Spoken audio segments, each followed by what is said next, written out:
후텁지근한 하루 잘 보내셨습니까? 여러분의 저녁 시간에 보탬이 되는 뉴스 플러스입니다. 올해 첫 폭염특보가 내려진 서울의 한낮 기온이 35도를 넘었습니다. 경주와 광주는 37도가 넘으며 관측 사상 6월 기온 중 가장 높았습니다. 오늘 밤 제주에서 시작되는 올여름 첫 장맛비 소식과 함께 잠시 뒤 이슈 플러스에서 자세히 알아보겠습니다. 먼저 오늘의 주요 뉴스부터 정리해드립니다. 푸틴 러시아 대통령과 김정은 북한 국무위원장이 정상회담을 열고 포괄적 전략 동반자 협정에 서명했습니다. 군사, 경제 등 다양한 분야에서 한층 긴밀한 협력을 예고했습니다. 폭염이 절정에 달하면서 전국 곳곳의 기온이 37도를 넘어섰습니다. 제주에는 밤 늦게부터 최고 200mm가 넘는 첫 장맛비가 예보됐습니다. 공정거래위원회가 복지부의 신고를 받고 의료계 집단 추진을 주도하는 의사협회에 대한 본격 조사에 착수했습니다. 의협은 부당한 공권력 행사라며 겁박을 중단하라고 반발했습니다. 문재인 전 대통령 부인 김정숙 여사의 인도 방문 의혹에 대해 검찰이 고발인 조사를 시작으로 본격 수사에 착수했습니다. 김건희 여사의 명품 가방 수수 의혹과 관련해서는 대통령실 관계자가 처음으로 조사를 받았습니다. 윤석열 대통령이 저출산 해결을 위한 총력 대응체계 가동을 선언했습니다. 정부는 육아휴직 급여 상한액과 배우자 출산휴가 기간을 대폭 확대하기로 했습니다. 국회 원구성 협상이 난항을 겪자 국민의힘이 법사위와 운영위원장 자리를 1년씩 번갈아 맡자고 제안했습니다. 민주당은 대통령 거부권 제한 등을 역제안했습니다.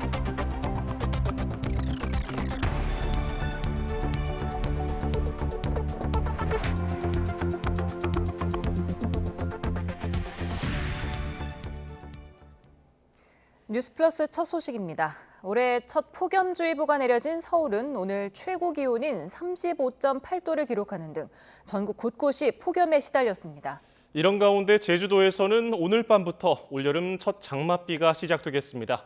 취재기자 연결해서 더위와 장마 전망 자세히 알아봅니다. 김민경 기자. 네, 김민경입니다. 네, 오늘 무척 더웠습니다. 서울에서는 75년 만에 폭염이 나타났다고요? 네, 오늘 서울은 올여름 첫 폭염주의보가 내려진 가운데 35.8도까지 올라 가장 높은 기온을 기록했습니다. 관측 이래 역대 2위로 75년 만에 가장 더운 6월 중순 날씨였습니다. 다른 지역은 더위가 더 심했습니다. 경주 37.7도, 정읍 37.5도, 정선과 광주도 37도를 넘어서며 전국 곳곳에서 관측 이래 가장 높은 6월 중순 기온을 기록했습니다. 또 밤사이 기온도 24도 정도여서 당분간 열대야에 버금가는 더위가 이어질 전망입니다. 전국 대부분 지역에 폭염특보가 내려진 가운데 장마가 시작되는 제주도와 비가 내리는 남부는 내일부터 더위가 다소 꺾이겠지만 내일 서울과 춘천, 대전은 35도로 중부지방의 폭염은 계속 이어질 전망입니다. 예, 제주도에서는 올여름 첫 장맛비가 시작되는데 비는 어느 정도 내리겠습니까? 네, 제주도에서는 정체전선의 영향으로 오늘 밤부터 올여름 첫 장맛비가 내릴 걸로 보입니다. 제주 산간에는 최고 200mm 이상, 제주도에도 50에서 최고 150mm 이상의 호우가 쏟아지겠고 일부 지역에는 시간당 30mm 이상의 강한 비가 예상됩니다.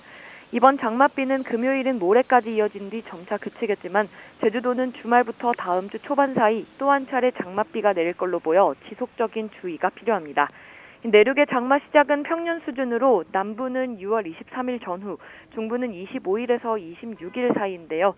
기상청은 올해 북태평양 고기압의 확장 여부에 따라 내륙의 장마 시기가 이와 비슷하거나 조금 늦어질 가능성이 있다고 분석했습니다. 지금까지 과학기상부에서 YTN 김민경입니다. 오늘 대구와 경북 일부 지역의 낮 최고 기온이 체온을 넘는 37도를 웃돌았습니다. 말 그대로 불볕더위가 기승을 부리면서 온열 질환자가 속출하는 등 건강관리에도 비상이 걸렸습니다. 특히 냉방시설조차 없이 더위를 견뎌야 하는 취약계층의 고통은 더 커지고 있습니다. 김근우 기자가 현장에 다녀왔습니다. 10가구 정도가 지내는 대구의 한 쪽방입니다. 복도에 들어서자 벌써 뜨거운 열기가 느껴집니다. 한 사람이 겨우 누울 정도로 좁은 방은 햇볕이 내리쬐는 바깥보다 더 덥습니다. 30도를 웃도는 무더위에 다닥다닥부터 환기도 어려운 쪽방에서 주민들은 선풍기 하나에 의지해 여름을 나야 합니다. 전기세 부담은 물론 건물이 워낙 낡은 탓에 에어컨은 생각도 할 수 없습니다. 대부분 나이가 많고 경제적 여건도 어려워서 무더위로 가장 큰 피해를 볼 수밖에 없습니다. 힘들지 뭐. 잠이 비 안 온다면 바깥에서 생활 좀 해야 되지. 몸도 안 좋고 하는데 어떻게 뭐. 내가 돈이 없을지 뭐 어떻게 합니까. 뭐 여기 사는 게 뭐 저거 해야 되지 뭐. 밤에는 왜 올라갔어도 자고 여기 앞에다가 이렇게 얼음 이렇게 얼려가지고 덩어리 놓고 선풍기에 쐬고 그래서 막 너무 더워가지고 어디 감당이 안 되니까 더위 먹고 막 진짜 죽을 뻔했어. 자동 기상 관측 장비 기준 대구 신암동의 낮 최고 기온은 37도를 웃돌았습니다. 경북 경주와 의성에서도 최고 기온이 37도를 넘기는 등 전국 92곳에 폭염특보가 내려졌습니다. 정부와 지자체는 시민들에게 야외 활동과 외출 자제를 요청하고 쪽방 주민 등 취약계층에 대한 대책 마련에 나섰습니다. YTN 김근우입니다. 전국 곳곳에 폭염주의보가 내려진 가운데 이상민 행정안전부 장관은 쪽방촌 상황을 현장 점검했습니다. 이 장관은 오늘 대구광역시 서구 쪽방촌을 찾아 폭염 대비 물품 지원과 냉방기기 관리, 전화, 방문을 통한 안전 확인 등 폭염 취약계층 보호 대책이 제대로 작동하는지 확인했습니다. 이어서 폭염 시 행동 요령을 주민들에게 안내하고 지자체와 관계기관의 현장 근로자와 농촌 어르신 등의 폭염 피해 예방을 위한 관심을 당부했습니다. 북한을 방문한 블라디미르 푸틴 러시아 대통령과 김정은 북한 국무위원장이 정상회담을 열고 포괄적 전략 동반자 협정을 체결했습니다. 앞으로 군사, 경제 등 여러 분야에서 이전보다 더 긴밀하게 협력하겠다는 의미인데요. 취재기자 연결합니다. 김대근 기자. 네, 김대근입니다. 네, 북러 정상회담 소식 전해주시죠.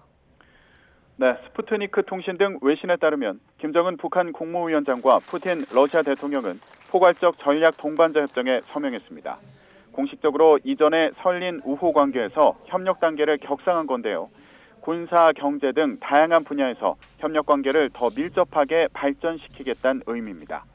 앞서 푸틴 대통령은 앞으로 몇 년 동안 러시아와 북한 관계의 기초를 형성할 새로운 기본 문서가 준비됐다고 말했는데요. 이번 협정을 바탕으로 군사 분야는 물론 경제 등 다방면에 걸쳐 협력을 강화하고 지속적으로 관계를 발전시켜 나갈 것으로 보입니다. 구체적으로 군사 협력과 관련해 어떤 논의가 오갔을지 관심인데요. 북한이 우크라이나 전쟁에 무기 지원을 한 데 대해 러시아가 북한 무기의 성능 개선이나 위성 개발 등을 지원하는 방안을 논의했을 가능성이 거론됩니다.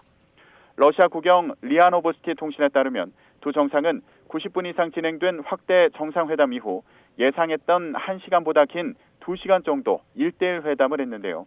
앞서 러시아 측에서 1대1 회담에서 가장 중요하고 가장 민감한 문제를 논의할 예정이라고 말해 논의 결과가 주목됩니다. 회담을 시작하면서 김정은 위원장과 푸틴 대통령은 급변하는 국제 정세 속에서 전략적 협력을 강화하겠다는 의지를 밝혔는데요. 김정은 위원장은 우크라이나 전쟁을 포함해 러시아 정책에 대한 전적인 지지를 나타냈고 푸틴 대통령은 러시아 정책에 대한 북한의 일관되고 확고한 지지에 감사하다며 다음 북러 정상회담은 모스크바에서 열리길 기대한다고 말했습니다. 북한에서 일정을 마친 푸틴 대통령은 오늘 저녁 베트남으로 향할 예정입니다. 지금까지 통일부에서 YTN 김대근입니다. 대한의사협회가 27일부터 무기한 휴진을 천명하며 정부를 압박하자 정부도 대응 수위를 높였습니다. 공정거래위원회가 의사협회에 대한 현장 조사에 나섰는데요. 휴진 참여를 강제했는지 여부가 관건입니다. 이승은 기자가 보도합니다. 의사협회 집단 휴진 하루 만에 공정거래위원회가 현장 조사에 착수했습니다.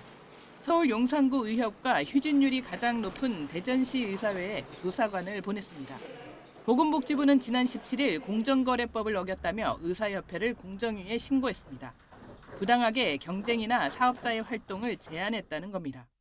사업자 단체 금지행위 위반 혐의로 신고 들어왔고요. 거기에 대해서 조사 진행하고 있습니다. 이번 조사는 사업자 단체 금지 행위와 관련해 공정위와 의협이 벌이는 3차전입니다.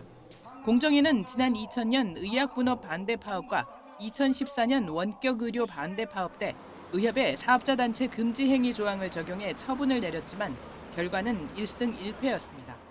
행정소송에서 승패를 가른 건 강제성 여부였습니다.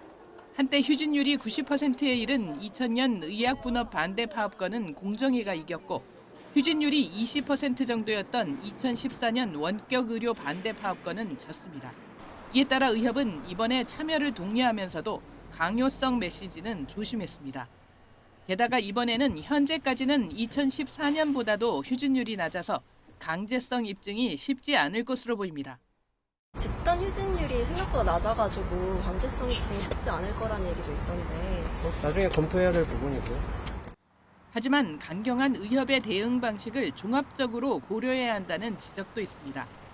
앞서 대한아동병원협회장이 집단 휴진에 동참하지 않기로 하자 이면택 의협회장은 SNS에 전 세계 어디에도 없는 폐렴기란 병을 만든 사람들, 멀쩡한 애를 입원시키면 인센티브를 주기도 한다는 글을 올렸고 의대 증원에 찬성하는 교수 이름을 올리며 해임을 촉구하기도 했습니다. YTN 이승은입니다. 의사들의 휴진으로 환자와 보호자들은 혹여 제때 치료를 받지 못하진 않을까 걱정입니다. 이면택 대한의사협회장이 무기한 휴진을 또 예고했지만 내부에서조차 반발이 터져나오고 있습니다. 윤성훈 기자의 보도입니다. 무기한 집단 휴진에 돌입한 지 사흘차를 맞는 서울대병원. 예정대로 진료를 받는 환자와 갑자기 검사 등이 취소된 환자가 엉키며 혼란을 빚었습니다. 끝모르는 의정 갈등 상황에서 뒷전에 놓인 환자들은 우려스러울 수밖에 없습니다. 파업한다고 해서 저희가 뭐 어쩔 수 없는 거 아니에요. 제가 어떻게 힘이 없잖아요. 병든 사람이 무슨 힘이 있겠어요. 의사협회는 다시 한번 무기한 집단 휴진을 예고했습니다. 의대 정원 증원 재논의 등 범의료계 3대 요구안을 정부가 받아들이라며 압박했습니다. 정부가 받아들이지 않을 경우 우리는 오는 27일부터 무기한 휴진에 들어갈 것입니다. 하지만 단일 대우를 지렛대 삼아 대응 수위를 높이는 의협을 둘러싸고 균열이 발생하고 있습니다. 박단 전공의 협의회 비상대책위원장은 전공의 7대 요구안에서 후퇴했다며 의협의 요구안에 동의하지 않는다고 선을 그었습니다. 또 의협이 주도하는 범의료계 협의체에 참여할 의사가 없다며 임 회장에게 신중을 기하라고 직격했습니다. 의협 내부에서도 비판이 터져 나왔습니다. 이동욱 경기도 의사회장은 임 회장이 내부 논의도 거치지 않고 무기한 휴진을 발표했다며 불쾌감을 드러냈습니다. 내부 반발까지 터져 나오는 상황에서 환자들의 생명을 볼모로 삼는 휴진이 얼마나 동력을 확보할지는 불투명해 보입니다. YTN 윤성훈입니다. 국회 보건복지위원회는 의료계 집단 휴진의 현안 질의를 하기 위해 야당 의원만 참석한 가운데 전체 회의를 소집했지만 조규용 복지부 장관 등 정부 관계자들이 출석하지 않아 무산됐습니다. 민주당 소속 박주민 복지위원장은 정부가 국민을 대리하는 국회에서 현재 상황을 상세히 설명할 의무를 끝내 져버렸다며 반드시 책임을 묻겠다고 유감을 표했습니다. 야당 복지위원들은 오는 26일 의료계 비상상황 청문회를 열고 조 장관을 비롯한 정부 관계자 4명을 증인으로 부르기로 의결했습니다. 윤석열 대통령은 해법을 찾지 못하고 있는 저출생 문제가 우리 사회의 가장 치명적인 문제라고 보고 인구 국가 비상사태를 선포했습니다. 저출생 추세를 반전시키기 위한 특단의 대책을 마련하고 범국가적 총력 대응에 나서겠다고 밝혔습니다. 신윤정 기자가 보도합니다. 윤석열 대통령은 초저출생으로 인한 인구 위기가 지금 우리 사회가 직면한 여러 어려움 가운데 가장 근본적이고 치명적인 문제라고 말했습니다. 취임 이후 두 번째로 저출산 고령사회위원회 회의를 주재한 윤 대통령은 인구 급감으로 대한민국의 존망을 걱정해야 하는 상황이 됐다며 인구 국가 비상사태를 선언했습니다. 저는 오늘 인구 국가 비상사태를 선언하고 저출생 문제를 극복하는 그날까지 범국가적 총력 대응 체계를 가동할 것입니다. 실제로 우리나라의 합계 출산율은 2017년까지만 해도 1명을 웃돌았지만 올해는 사상 처음 0.6명대로 추락할 거란 우려 섞인 전망이 나오고 있습니다. 윤 대통령은 우선 지난달 취임 2주년 기자회견에서 신설하겠다고 밝힌 가칭 저출생 대응기획부를 인구전략기획부로 출범시키겠다고 밝혔습니다. 장관이 사회부총리를 맡아 저출생과 고령사회, 이민정책 등 인구에 관한 중장기 국가발전 전략을 수립하고 각 부처와 지자체로 흩어져 있는 저출생 관련 예산 심의를 총괄하게 됩니다. 저출생 예산에 대한 사전 심의권을 부여하고 인구정책 기획, 평가, 조정 기능과 함께 지자체 사업에 대한 사전 협의권을 부여해서 이어 일가정 양립과 양육, 주거, 3대 핵심 분야의 정책적 역량을 집중하겠다며 육아휴직과 돌봄 강화, 출산가구 주거 대책 등 핵심 과제를 제시했습니다. 이와 함께 수도권 집중과 우리 사회의 치열한 경쟁도 저출생 원인으로 엮여 있다며 지역 균형 발전 정책과 교육, 의료개혁 등 구조개혁도 흔들림 없이 추진하겠다고 강조했습니다. 윤 대통령은 회의에 앞서 직장 어린이집을 찾아 돌봄 현장 상황을 둘러보고 어린이들과의 활동에도 참여했습니다. 윤 대통령은 매달 인구 비상 대책 회의를 열고 이번에 논의된 대책이 잘 이행되는지 철저히 점검할 계획입니다. 어려워진 정치 지형 속에 정책 이슈에 더 힘을 쏟는 모습입니다. YTN 신윤정입니다. 정부는 현재 150만 원인 육아휴직 급여 상한액을 250만 원으로 대폭 올리기로 했습니다. 또 육아휴직을 편하게 나눠 쓰고 배우자 출산 휴가 기간도 2배로 늘렸는데요. 일과 가정의 양립을 위한 저출생 문제 대책, 홍선기 기자가 정리했습니다. 정부는 저출생 문제의 가장 큰 원인으로 일과 가정, 두 마리 토끼를 잡을 수 없는 현실을 꼽았습니다. 필요한 시기에 충분한 육아 시간을 돌려드리기 위해 선진국 수준의 일가정 양립 환경을 조성해 나가겠습니다. 일과 가정의 양립을 위한 대책으로 직장인들에게 그림의 떡처럼 인식되는 육아휴직 제도부터 뜯어고치기로 했습니다. 실제 직장인들은 소득이 너무 줄어서 육아휴직을 망설이고 누군가 내 일을 대신해야 하는 미안함이나 혹시 모를 인사상 불이익 때문에 고민하는 것으로 나타났습니다. 우선 가장 큰 문제로 지적된 육아휴직 급여는 현재 최대 월 150만 원에서 250만 원으로 대폭 인상됩니다. 휴직을 나눠서 쓸 수 있는 횟수도 2번에서 3번으로 늘고 급여 사후 지급도 폐지해 모두 휴직 기간에 받을 수 있도록 합니다. 남편들이 쓸 수 있는 출산 휴가는 현재 열흘에서 20일로 2배 늘어나고 사용할 수 있는 기간도 출산 후 90일에서 120일로 연장됩니다. 출산 휴가나 육아휴직으로 자리를 비우면 동료의 업무 부담이 늘어날까 눈치 보는 일이 없도록 대체 인력 인건비 지원도 확대합니다. 직접 고용뿐 아니라 파견 근로자 사용 시에도 인건비를 지원한 한편 전반적인 대체 인력 지원금의 상한도 현재 월 80만 원에서 120만 원으로 인상하겠습니다. 출산 이후 돌봄은 11살까지 누구나 이용할 수 있는 환경이 되도록 한다는 게 정부 목표입니다. 특히 학교가 문을 닫는 방학에도 늘봄학교를 운영해 돌봄의 공백이 생기지 않도록 하겠다고 밝혔습니다. 직장인들 입장에서는 환영할 만한 대책들이지만 기업이나 일선 교육 현장의 준비가 얼마나 잘 이루어질 수 있을지가 성패의 관건이 될 것으로 보입니다. YTN 홍선기입니다. 원구성 협상을 둘러싼 여야 극한 대치 속에 국민의힘이 핵심 쟁점인 법사위와 운영위의 위원장을 1년씩 돌아가면서 맡자고 제안했습니다. 민주당은 대통령이 거부권을 행사하지 않겠다고 약속하면 모를까 황당한 제안이라고 일축했습니다. 김다연 기자입니다. 22대 국회 원구성 협상이 난항을 거듭하는 가운데 국민의힘이 전격 중재안을 내밀었습니다. 핵심 상임위인 법사위와 운영위 위원장직을 두고 여야가 1년씩 번갈아가며 맡자고 제안하면서 집권 여당으로서 몇 발 양보하는 거라고 강조했습니다. 하루라도 국회를 정상화시키고 여야 협치를 복원시킨다 하는 차원에서 저희들이 양보를 지금 몇 차례 하고 있습니다만은 국민의힘은 다 포기할 테니 법사위원장만이라도 그것도 안 되면 운영위원장만이라도 달라고 그간 대안을 제시했지만 민주당이 꿈쩍도 하지 않았다고 주장했습니다. 민주당은 법사위와 운영위는 애초에 거래 대상이 될 수 없다며 황당하다는 반응을 내놨습니다. 언젠 헌법재판소 판단이 필요하다더니 하루 만에 뜬금없는 주장을 하는 건 진정성이 없다며 협상이 아닌 협잡이라고 날을 세웠습니다.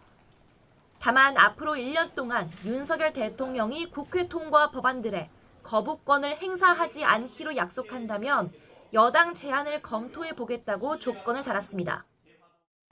향후 1년간 윤석열 대통령과 국민의힘이 변화의 모습을 보여주고 실천으로 신뢰할 수 있다는 점을 입증한다면 제안에 역제안이 오갔지만 반쪽 국회 책임을 둘러싼 내탓 공방은 계속됐습니다. 국민의힘은 이재명 대표만을 바라보는 야당 탓이라고 직격했고 민주당은 국회 밖을 전전할 거면 세비나 반납하라고 맞받았습니다. 지금 민주당은 이재명 대표를 바라보고 있잖아요. 특정인을 위한 일을 하는 거지 국민을 위해서 일하고 있나요 지금? 무능하고 무책임한 모습을 국민들께 더 이상 보이지 말고 국회에 빨리 복귀해달라 이런 말씀을 드리겠습니다. 우원식 국회의장은 원구성 협상 시한을 이번 주말로 못 박으며 다음 주엔 반드시 본회의를 열겠다는 뜻을 내비쳤습니다. 여야는 각각 의원총회를 열어 중재안을 놓고 의견을 수렴한다는 계획인데 여당은 양보할 만큼 했고 야당은 그 정도로는 안 된다는 입장이라 접점을 찾기가 쉽지 않을 거란 전망도 나옵니다. YTN 김다연입니다. 친한동훈계로 분류되는 국민의힘 장동혁 원내수석 대변인은 한동훈 전 비상대책위원장의 출마 선언 시기가 이번 주말이나 다음 주 초가 될 거라며 장소와 메시지 등을 고민 중이라고 말했습니다. 장 대변인은 방송 라디오 인터뷰에서 출마 선언에는 당을 어떻게 바꿔갈지와 함께 최근 한 전 위원장을 향한 공격이 이뤄지는 측면에 대한 대답 역시 담겨야 할 것 같다며 이같이 밝혔습니다.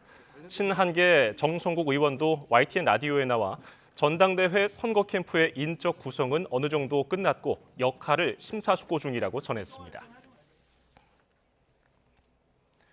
국민의힘 당권주자로 거론되는 나경원 의원은 당이 친윤과 비윤 또는 친한과 반한과 같은 계파와 과감히 결별했으면 한다고 밝혔습니다. 나 의원은 자신의 SNS에 이렇게 적고 자신이 특정 계파에 줄을 서거나 편승하는 정치를 했다면 수도권 5선의 자리에 결코 오르지 못했을 거라며 지금껏 걸어온 길에 친도, 반도 없었다고 강조했습니다.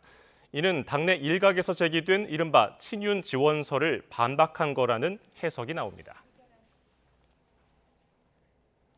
더불어민주당이 쌍방울 대북 송금 의혹을 수사한 검사를 포함해 현직 검사 4명을 탄핵하는 방안을 검토하고 있습니다.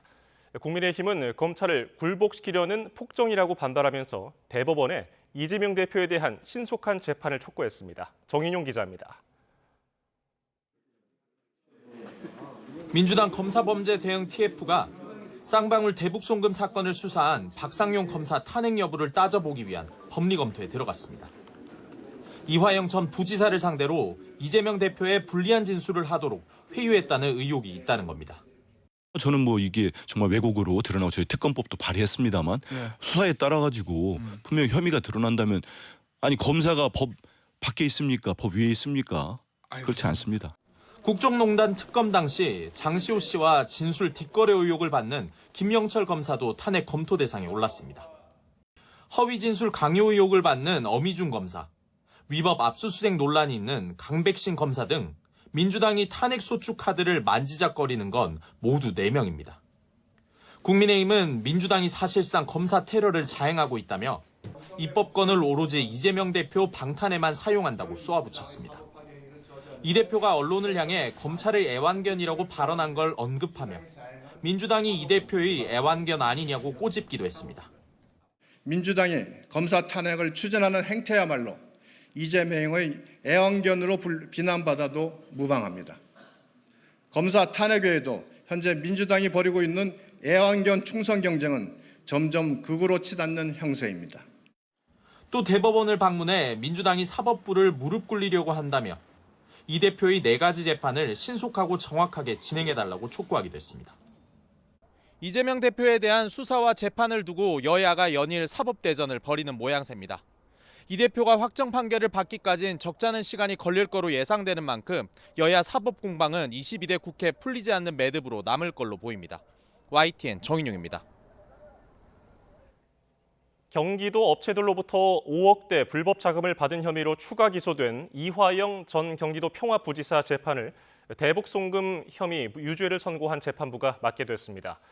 수원지방법원은 이 전 부지사 뇌물 혐의 재판을 형사 11부에 배당했습니다.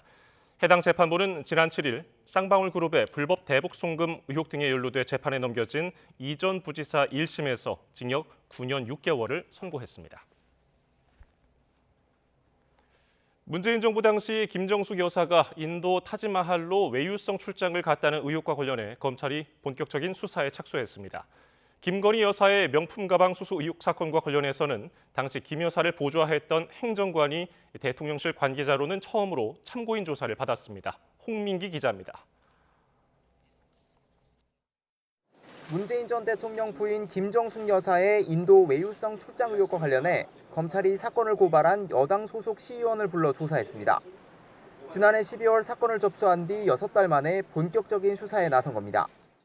김정숙 여사의 타지마할 여행 사건은 여타 영부인 의혹과 비교할 수 없는 피 같은 국민 세금이 불법적으로 쓰인 중대한 범죄 사건입니다. 이 시의원은 당시 김정숙 여사의 인도 방문 비용으로 예비비 4억 원이 긴급 편성된 것이 국고 손실죄와 배임, 횡령에 해당한다고 주장했습니다.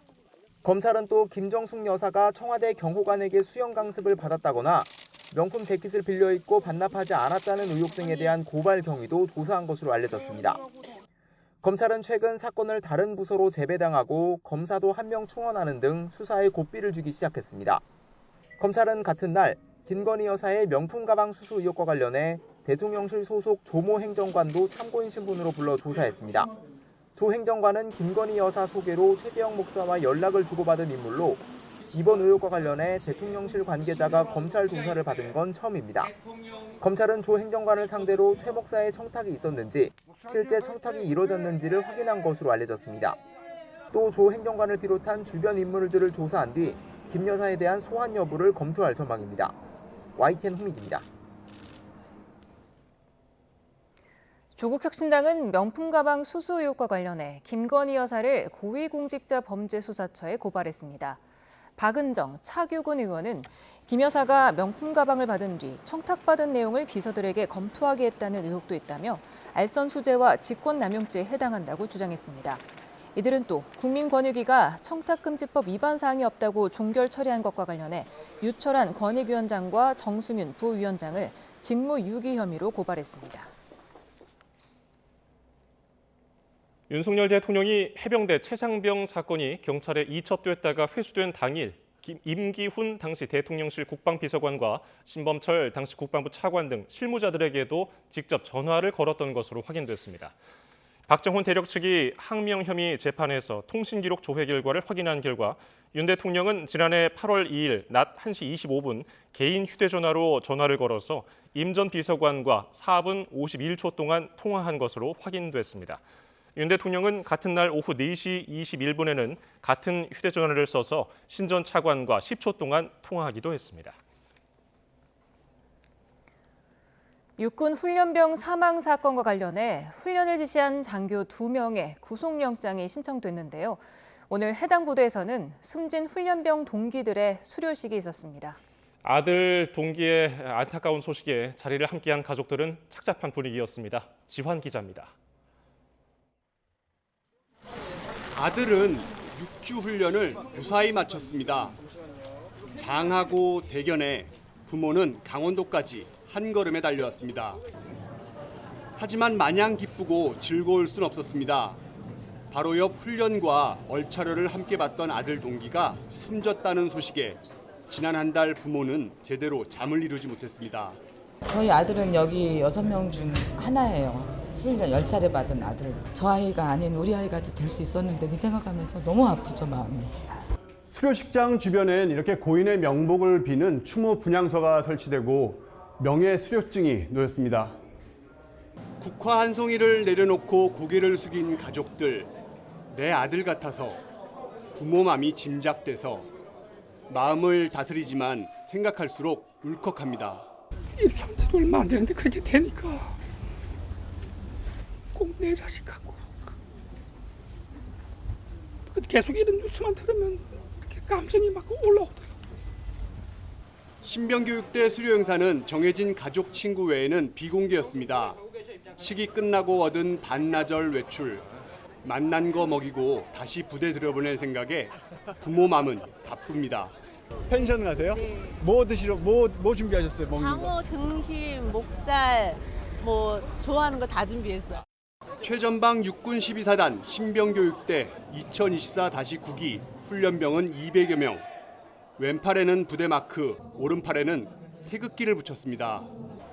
검은색 이등병 계급장을 달고 정해진 18개월을 준비한 첫날.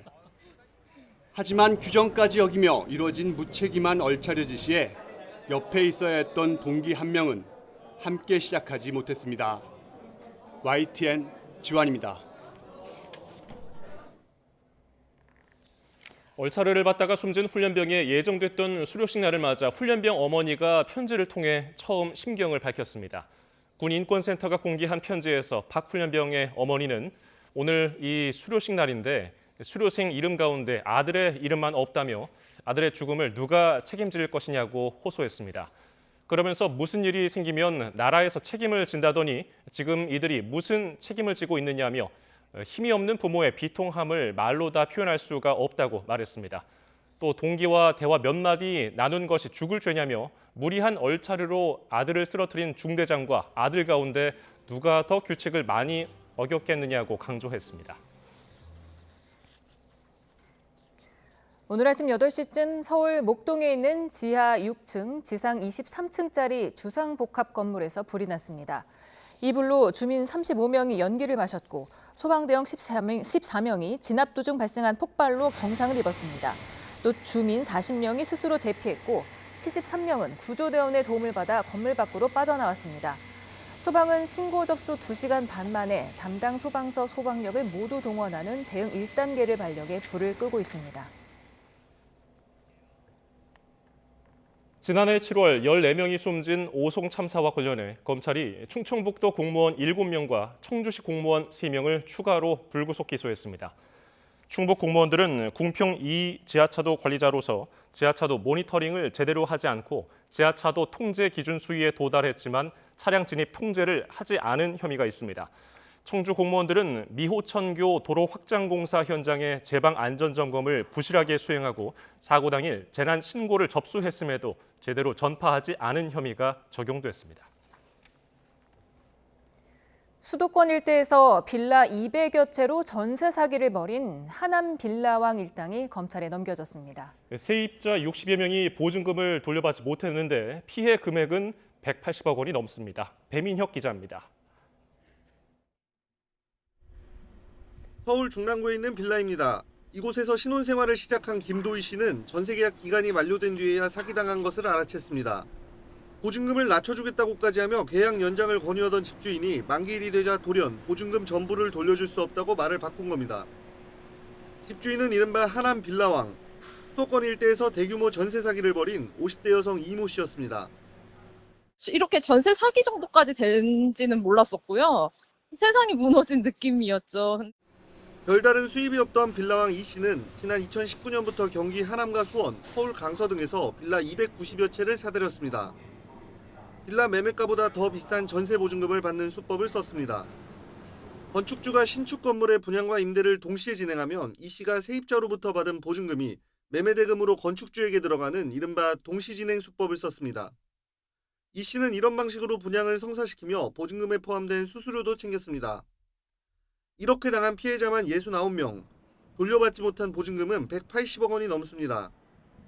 대부분 부동산 거래 경험이 적은 20, 30대 사회 초년생이었습니다. 믿고 거래한 공인중개사들도 이 씨와 한패였습니다.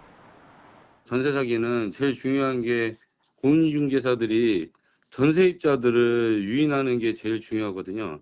리베이트 금액을 올려가지고 공인중개사들이 적극적으로 그 세입자를 모집할 수 있게끔.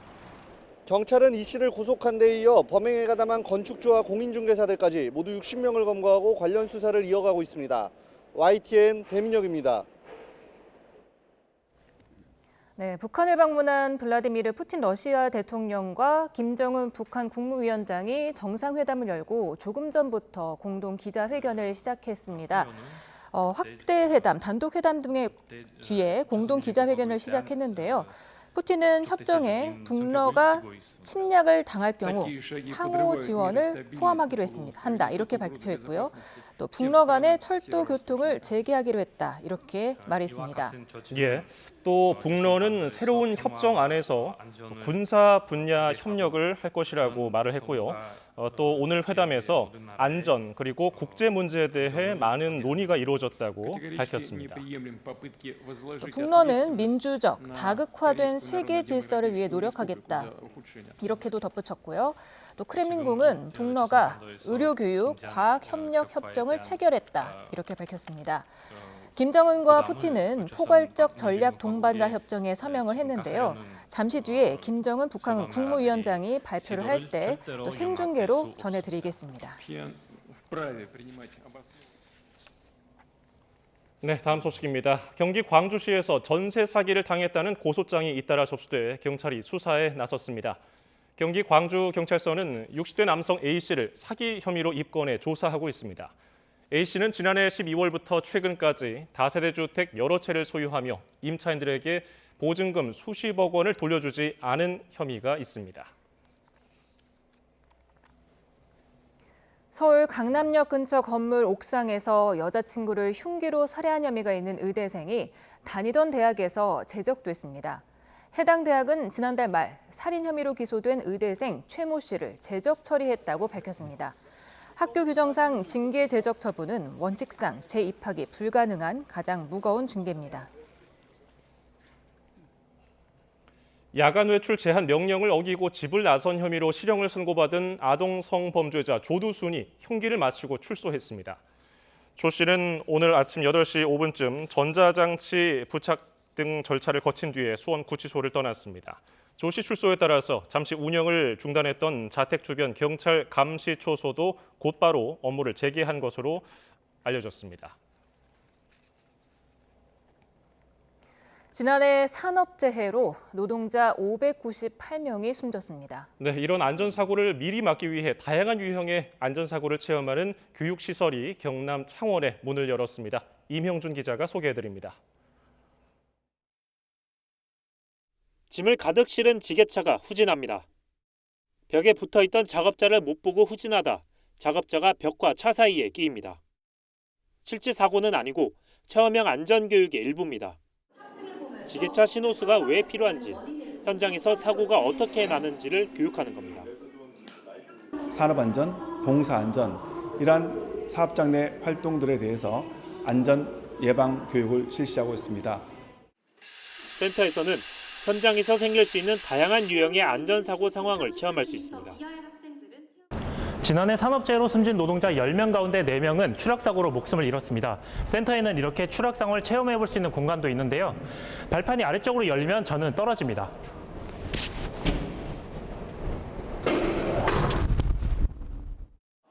추락이나 끼임 사고 등 23가지 안전사고를 직접 몸으로 느끼며 사고 예방 지식을 쌓을 수 있습니다.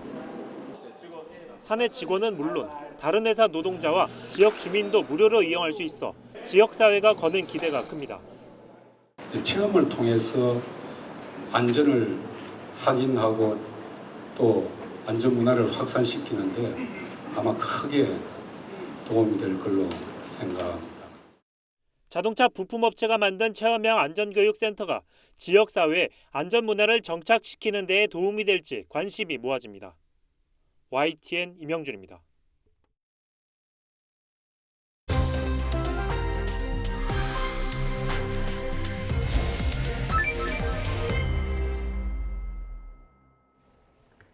연일 여름 더위가 기승을 부리는 가운데 서울에서는 올해 첫 폭염주의보가 내려졌습니다. 한편 제주 지역에서는 본격적인 장마가 시작됩니다. 폭염이 언제까지 이어질지, 장마 전망은 어떨지 김승배 한국자연재난협회 본부장과 짚어봅니다. 어서 오십시오. 네, 오늘 정말 많이 더웠습니다. 네, 서울이 35.8도까지 올라갔죠. 네, 지금 6월부터 이렇게 더우면 7, 8월은 어떻게 되는 건지 걱정하시는 분들 많은데요. 네. 오늘 더위 어떻게 보셨습니까? 네, 그렇습니다. 지금 이제 더운 이유는 다른 이유는 없습니다. 여름이 됐기 때문에 덥습니다. 그런데 그냥 보통 여름이 아니라 원래 우리나라가 더웠던 여름인데 과거보다 이제 더 더워졌기 때문에 문제가 되거든요. 예. 지금 6월 하순에 이 분위기를 저는 지난 30년 전에 1994년도 여름 6월이 이때쯤이 생각이 납니다. 그때도 계속 이런 식으로 더웠거든요. 그래서 그 폭염일수, 열대야일수가 2018년도가 가장 많았고 두 번째가 1994년도였는데 예. 올해 과연 그 폭염일수, 열대야일수가 이제 기준이 될 거 아니에요? 얼마나 더웠는지가. 그 기록을 뭐 깨느냐, 깨겠다 이렇게 단정적으로는 말을 못하지만 올 여름도 분명히 폭염, 폭우, 태풍 세 가지의 그 자연 재난을 앞두고 있습니다. 예, 참 걱정인데요. 폭염주의보가 있고 경보가 있잖아요. 네, 지금은 어떻습니까? 그렇습니다. 지금 당연히 그 폭염 주의보가 내려진 지역이 동해안과 내륙 산간 쪽 빼고는 거의 다 내려졌거든요. 서울 같은 경우는 이제 올해 처음인데 그 기준은 그 폭염주의보는 전에는 그냥 낮 최고 기온만 온도계만 보고 했거든요. 그런데 작년부터 이제 습도 개념이 들어갑니다. 그래서 일 최고 체감 온도, 그러니까 몸이 느끼는 건조한 지역에서는 기온이 높아도 그렇게 덥지 않거든요. 그래서 최고 체감 온도가 33도 이상이 이틀 이상 예상될 때 폭염주의보, 35도가 이틀 이상 예상될 때 폭염 경보가 내려집니다. 네, 근데 서울에서 폭염특보는 지난해보다 하루 늦었다면서요? 네, 그 날짜 기준이 뭐 항상 뭐 빠르거나 그러지는 않거든요. 올해 발효된 건 그렇습니다. 네. 예. 중부 지방에는 당분간 비 소식이 없이 푹푹 찌는 찜통 더위가 이어질 거라고 예상이 되는데 이게 더위가 좀 식어야 되는데 언제까지 이런 폭염이 이어질까요? 앞으로는 이제 식을 일보다 더 더워질 일만 남았거든요. 지금이 겨우 6월 하순이잖아요. 그래서 이제 우리나라가 가장 1년 중 더운 때가 7월 하순부터 8월 상순까지 약 한 2주 정도가 가장 더운 때인데 지금은 이제 시작인 때거든요. 예. 자, 제주도에 오늘 밤 장맛비가 시작이 될 겁니다. 그래서 제주도와 내일 한 전라남북도, 경상남도 정도만 영향을 줄 것으로 보이고 우리 서울, 경기, 충청, 강원 이 중부지방은 비로 인해서 기온이 떨어지지 않을 것으로 보이거든요. 자, 오늘 서울 35.8도까지 올라갔는데 내일 모레 당분간 다 중부지방은 다 33도를 웃도는 그런 더운 날씨가 이어질 것으로 보입니다. 그래서 이제 장마가 이제 본격적으로 시작이 돼야 이 지금 데워진 공기가 조금 식을 것 같은데 그런 비는 아직은 좀 중부지방은 좀 기간이 남아 있습니다. 예. 네, 지금 뭐 37도가 넘는 곳도 여러 곳이 있고요. 6월 역대 최고 기온을 경신한 지역도 있더라고요. 네. 지금 벌써 이러는데 7, 8월 되면은 40도가 넘을 수도 있겠습니까? 우리나라 가장 2018년도에 홍천에서 41도였거든요. 그 기록이 깨지기 전에는 그 1941년도에 기록된 대구의 40도였거든요. 예. 자, 올해 이 시점에서 제가 40도, 41도 기록을 깰 거다 이렇게는 뭐 말씀을 드릴 수 없지만 분명히 올해도 만만치 않을 것이다. 그 원인이 우리나라 지금 전 지구적으로 공기가 따뜻해지고 있는 지구온난화가 지속이 되고 있잖아요. 예. 그로 인해서 바닷물의 온도가 대기와 접하고 있는 바닷물의 온도가 대서양, 인도양, 태평양 다 높거든요.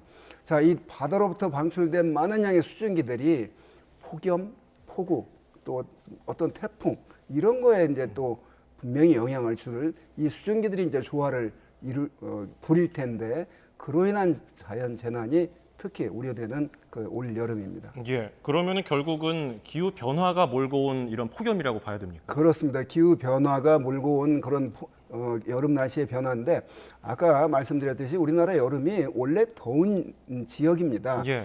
그런데 과거보다 그 어떤 그 더위가 더 심해진 거는 아까 말한 폭염 일수, 그다음에 밤 기온이 떨어지지 않는 열대야 일수를 이렇게 비교해 보면 확실히 그 과거보다 많이 더워졌거든요. 그래서 또 최근 들어서 최근 10년이 매년 전 지구의 기온이 계속 그 과거보다 높아지는 그런 기록이 깨지고 있습니다. 그렇기 때문에 전 지구의 온난화 틀 속에서 우리나라라고 해서 여름에 뭐 안 덥고 절대 그러지는 않고 과거보다 더 더운 그런 여름을 앞두고 있다. 아직 본격적인 여름은 시작하지 않았다. 이렇게 말씀을 드릴 수 있습니다. 네, 말씀 중에 잠깐요. 북러 정상회담의 공동 기자회견이 이어지고 있다고 저희가 앞서 말씀드렸었는데 지금 김정은 북한 국무위원장이 발언하고 있습니다. 들어보겠습니다. 자리를 나란히 함께하고 있는 감개함을 금할 수 없습니다. В этот момент, когда весь мир с пристальным вниманием направляет свой взор в Пхеньян, куда прибыла миссия дружбы из России, я стою с российскими товарищами, самыми честными друзьями и соратниками в этом торжественном зале, и это вызывает у меня глубокое чувство. 방금 나와 러시아 연방 대통령 울라디미로비치 푸틴 동지는 저로 친선 관계 발전사의 영구히 빛날 조선민주주의인민공화국과 러시아 연방 사이의 포괄적인 전략적 동반자 관계의 조약에 서명하였습니다. Только что мы с президентом Российской Федерации, товарищем Владимиром Владимировичем Путиным, подписали договор о всеобъемлющем стратегическом партнерстве между Корейской Народно-Демократической Республикой и Российской Федерацией, который будет вечно сиять в истории развития дружественных отношений между КНДР и РФ. 이는 중대한 사변입니다.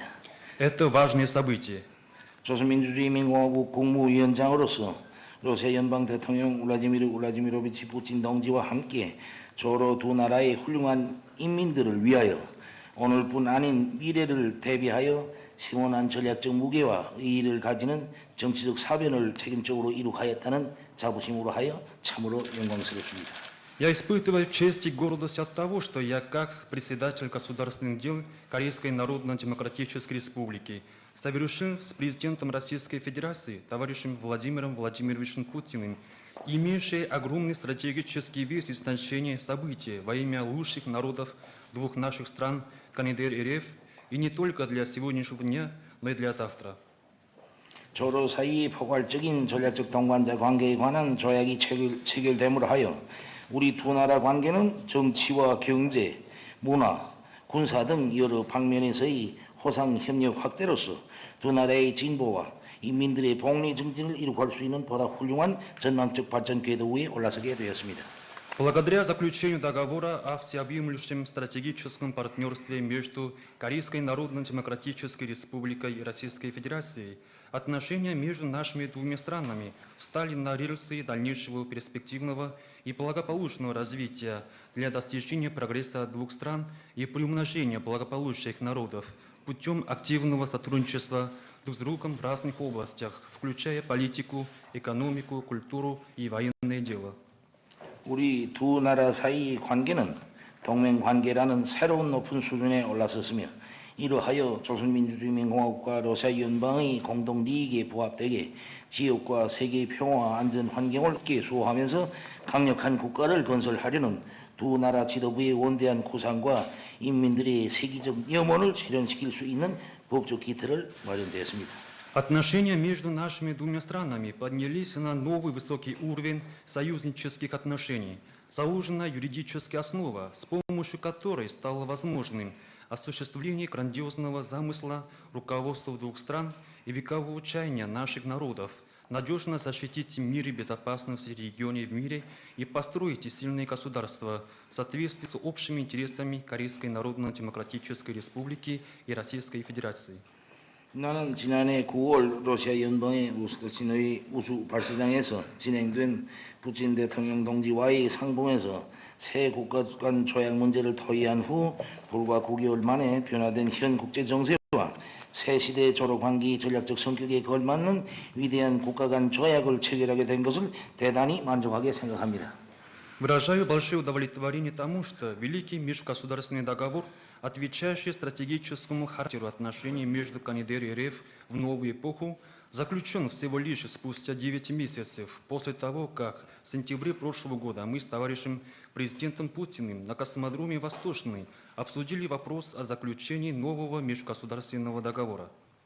나는 조로 관계 역사상 가장 강력한 조약의 탄생이 조선 인민의 친근한 보신 러시아 연방 대통령 동지의 탁월한 선견 지명, 과감한 결단력과 의지와 떼어놓고 생각할 수 없다는 데 대해 특별히 강조하고 싶습니다. Особо хочу подчеркнуть, что рождение самого мощного договора в истории корейско-российских отношений немыслимо в отрыве от выдающейся дальновидности, смелой воли и решительности товарища президента Российской Федерации, самого дорогого друга корейского народа. 동지들, товарищи. 시대는 달라졌고 세계 지정학적 구도에서 조선민주주의민공화국과 러시아 연방이 차지하는 지위는 의심할 바 없이 변했습니다. Время изменилось. Также, без сомнения, изменился статус Корейской Народно-Демократической Республики и Российской Федерации в мировой геополитической структуре. 조로 관계 발전 청사의 분수령으로 될 위대한 조로 동맹 관계는 오늘 이 자리에서 비로소 역사의 닻을 올리며 자기의 장엄한 출항을 알렸습니다. Сегодня на этом месте поднят якорь и объявлен торжественный старт союзнических отношений между КНДР и РФ, представляющий водораздел в истории развития корейско-российских отношений. 조선민주주의민공화국 정부는 러시아 연방과의 포괄적인 전략적 동반자 관계, 불패의 동맹 관계를 끊임없이 발전시키기 위한 앞으로의 전 행정에서 자기의 조약적 의무에 언제나 충실할 것입니다. Правительство Корейской Народно-Демократической Республики во всем дальнейшем пути к непрерывному развитию всеобъемлющего стратегического партнерства и непобедимых союзнических отношений с Российской Федерацией всегда будет верно выполнять свои обязанности по договору. 조로 두 나라 사이에 체결된 강력한 이 조약은 다름 아닌 우리 두 나라 인민들의 근본 이익을 증진시키고 수호하기 위한 매우 건설적이고 전망적이며 철저히 평화에 의적이고 방위적인 조약으로서 지배와 역, 패권과 강권이 없는 다국화된 새 세계 창설을 가속화하는 추동력으로 되리라는 것을 믿어 의심치 않습니다. Этот мощный договор между двумя странами, КНДР и РФ, представляет собой не что иное, как документ весьма конструктивного и перспективного, исключительно миролюбивого и оборонительного характера, призванный защитить и отстаивать основные интересы народов двух стран, и не сомневаюсь в том, что он станет движущей силой, ускоряющей создание нового многополярного мира, свободного от господства, закабаления, гегемонизма и насилия. 나는 오늘 이 자리에서 두 나라 인민들과 후대들의 영원한 친선 발전과 폭리 증진에 이바지할 모든 역사적 과제들을 수행함에 있어서 그리고 양국 앞에 이미 도래하였고 또 앞으로 맞닥뜨릴 임의로운 다사다변과 국난을 일치된 공동의 노력으로 답하기 위한 의무리행에 충실함에 있어서 그 어떤 사소한 해석성 차이도 추호의 주저와 흔들림도 없을 것이라는 우리 정부의 불변한 의지를 엄숙히 선언합니다. Сегодня на этом месте торжественно объявляю неизменную волю нашего правительства. Не будет ни малейшего разногласия в истолковании, никакого колебания и неуверенности в выполнении всех исторических задач, развивать вечную дружбу и примножить благо народов и будущих поколений двух наших стран, также в верном исполнении своих обязанностей, преодолении скоординированными общими усилиями любых всевозможных трудностей, с которыми обе наши страны уже столкнулись или будут сталкиваться в будущем. 지금까지 조로 친선 역사에 알아 새겨진 의의 있는 공동 문건과 성대한 의식들이 많았고 괄목할 사변들도 적지 않았지만 오늘의 뜻깊은 조약 조인식이 후무 조로 관계 발전의 100년 대계와 함께 그 의의가 더욱 선명해지고 부각될 전략적 선택으로 조로 두 나라 인민들의 더 밝은 미래를 기약해 준 잊지 못할 계기로 되기를 기대합니다. До настоящего момента было подписано немало значимых совместных документов, вошедших в страницы истории корейско-российской дружбы. Проведены многочисленные торжественные мероприятия и имели место привлекающие внимание особые события. Но хочу выразить надежду на то, что нынешняя торжественная церемония подписания договора станет стратегическим выбором, значимость которого становится более яркой и выделенной на пути дальнейшего многовекового развития корейско-российских отношений, а также незабываемым моментом, обещающим более светлое будущее народам двух наших стран. 이 세상 가장 강인하고 슬기로운 조로 두 나라 인민들의 앞길에 언제나 승리와 영광만이 자리매김하기를 바라면서 존경하는 푸틴 대통령 동지와 이 위대한 조약을 탄생시킨 두 나라 조약 관계자들 모두에게 다시 한번 숭고한 경의를 표합니다. 감사합니다. Желаю самым стойким и мудрым в мире народам КНДР РФ только победы и славы. И вновь выражаю свое уважение товарищу президенту Путину и всем тем, кто приложил. 네, 북러 정상회담 뒤에 양측 정상의 공동 기자회견 보셨습니다. 김정은 위원장은 북러가 포괄적 전략 동반자 관계 조약에 서명했다 이렇게 발표했습니다. 예, 양국 관계가 새로운 높은 수준에 올라섰다면서 역사상 가장 강력한 조약이 탄생했다고 말하기도 했습니다. 예, 관련된 자세한 소식은 저희가 이어지는 뉴스에서 정리해서 전해드리도록 하고요. 계속 저희가 날씨 관련해서 출연을 이어가겠습니다. 위원 본부장님 오래 기다리셨습니다. 네. 예, 일단 제주도 장마 얘기로 좀 넘어가 보겠습니다. 네. 제주 장마가 오늘 늦은 밤부터 이제 시작될 예정인데 지난해보다 조금 이른 거 아닙니까? 네, 그 제주가 통상 그 과거 30년 동안에 평균적으로 한 6월 19일 시작을 하거든요. 예. 그러니까 뭐 그렇게 늦거나 빠르지는 않고 제대로 시작을 하는데 그 장마 시작하는 시기가 매년 절대 똑같지 않거든요. 예. 그래서 뭐 올해는 비교적 뭐 7월로 넘어간다거나 또는 6월 상순에 빨리 시작된다거나 그러지 않고 과거의 그 평년 수준의 그런 장마가 시작이 되는데 오늘 밤과 내일 사이에 제주도는 상당히 요란스럽게 비가 올 것으로 전망이 됩니다.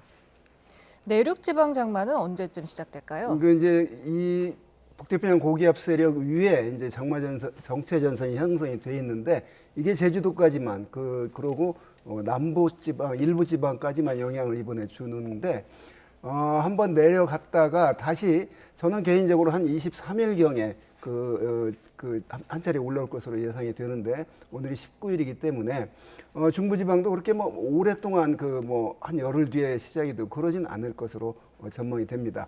중부지방의 이 더위는 결국은 비가 언제 오느냐에 따라서 꺾이기 때문에 하여튼 좀 지켜봐야 되겠고요. 올해 이제 그 폭염, 폭우, 태풍이 좀 위험하다고 그랬는데 그 이유가 아까 바닷물의 온도가 높다고 그랬잖아요. 인도는 5월 달에 52.4도까지 올라가는 그런 5월 기온 기록을 깼거든요. 예. 또 저 아프리카의 서쪽 세네갈 앞에 그쪽이 이제 적도 대서양인데 거기도 상당히 고온 현상이 지금 바닷물의 온도가 높거든요. 자, 대서양의 바닷물의 온도가 높으면 많은 양의 수증기가 방출이 될 테고 그게 인근에는 저기압, 고기압 접기에서 상당히 먼 거리지만 서로 원격 상관관계가 있기 때문에 그렇게 되면 동아시아 지역은 상층에 찬 기압골이 형성이 되거든요. 예. 이게 언제 맞물리냐면 우리나라가 이제 장마전선이 올라오고 태풍이 올라오고 이때와 이제 부딪힐 가능성이 높기 때문에 올해 역시 폭염도 폭염이지만 폭우에 대한 대비를 철저히 해야 되는 올 여름이기도 합니다. 예.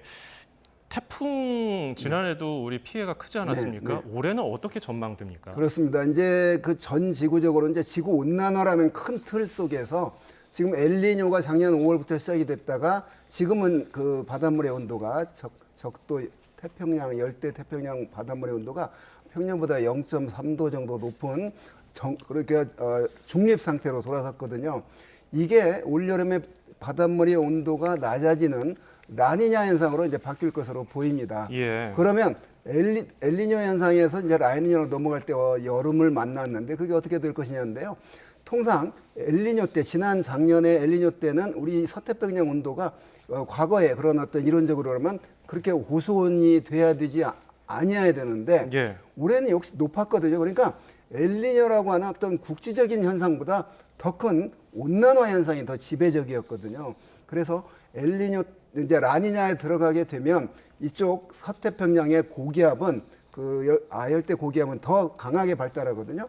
그러면 고기압이 발달하면 태풍이 이론상으로는 이제 잘 생기지 않고 이래야 되는데 그런 라니냐와 상관이 없이 우리 이쪽 서태평양 태풍 발생 구역의 바닷물의 온도는 높기 때문에 다만 그 북태평양 고기압 가장자리를 따라서 이제 태풍이 올 텐데 발생한 태풍이 이제 어떤 진로를 밟을 것인가 이제 이런 것들이 이제 예의주시해봐야 되겠는데 하여튼 태풍이 더 많이 발생하거나 그러진 않을 것으로 보이지만 발생해서 우리나라에 접근할 수 있는 강한 힘을 가진 태풍이 우리나라에 접근할 그런 가능성은 그 뭐 엘니뇨, 라니냐 이런 거에 상관없이 예. 전체적인 온난화 그런 속에서 해수면 온도가 높은 그런 원인으로 올 여름에도 강한 태풍이 올 가능성이 있습니다.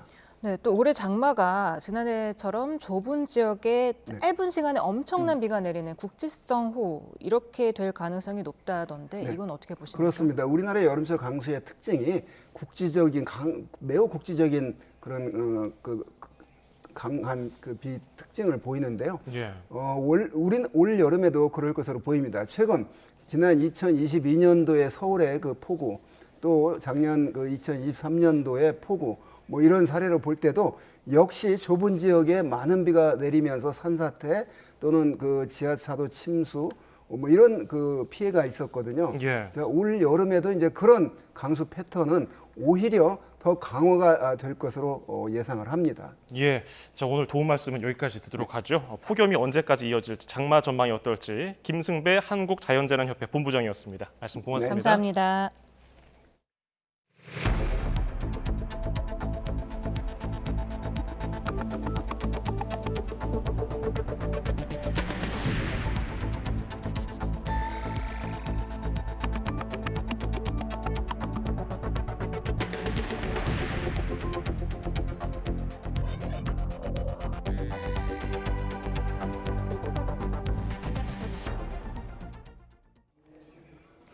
북한을 방문한 블라디미르 푸틴 러시아 대통령과 김정은 북한 국무위원장이 정상회담을 열고 포괄적 전략 동반자 협정을 체결했습니다.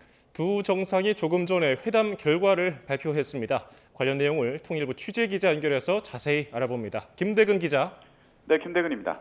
네, 북러 정상회담 이후에 북러 정상이 회담 결과를 발표했는데 정리해 주시죠. 네.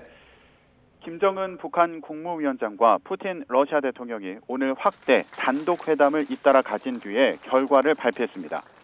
두 정상은 오늘 포괄적 전략 동반자 협정을 체결했는데요. 푸틴 대통령은 이 협정에 북러가 침략당할 경우에 상호 지원한다는 내용이 포함됐다고 밝혔습니다. 2000년도에 체결한 북러 조약에는 침략 위험이 조성되거나 평화와 안전에 위협을 주는 정황이 조성돼 협의와 상호 협력이 필요할 때는 지체 없이 서로 접촉한다 이렇게 되어 있는데요. 앞서 유사시에 자동 군사 개입 수준의 조항이 포함되는 거 아니냐는 전망이 나오기도 했는데 이 부분이 상호 지원한다는 표현으로 포함이 된 겁니다.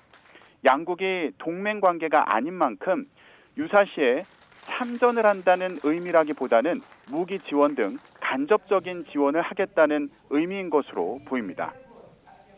또 푸틴 대통령은 양국이 새 협정 안에서 군사 분야 협력을 할 것이라고 말했는데요. 이에 따라 북한의 우크라이나 전쟁 무기 지원과 또 이 대가로 러시아가 북한의 무기 성능 개선이나 위성 기술을 지원하는 방안을 논의한 것으로 보입니다. 푸틴 대통령은 또 북러 간 철도 교통을 재개하기로 했다고 말해서 앞으로 양측의 교류 협력을 강화해 나갈 것으로 보입니다.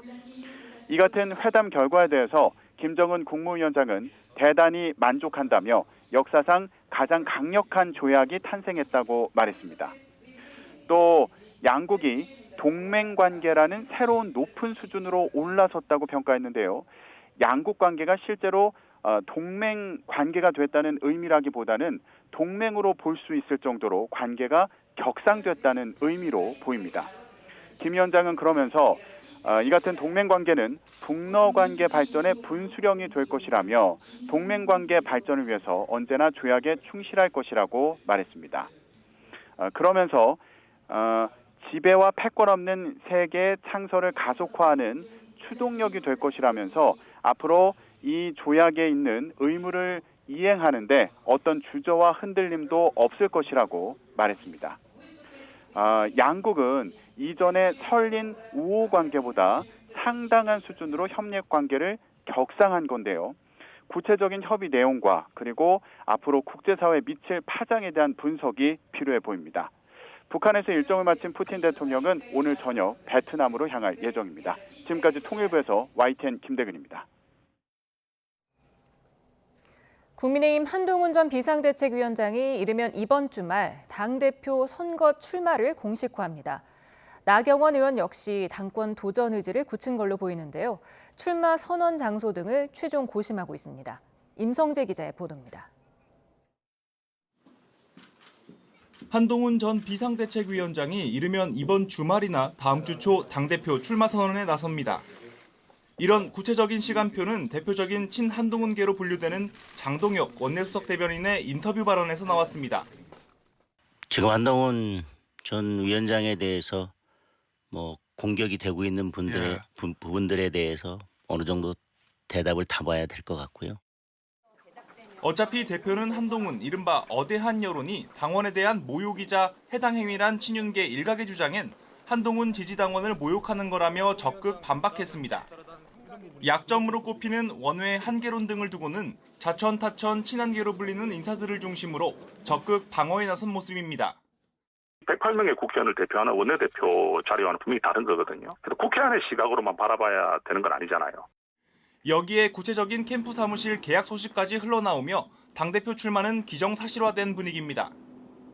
유력 당권주자로 꼽히는 나경원 의원 역시 출마 선언 전 주변 조언을 들으며 최종 숙고에 들어갔습니다.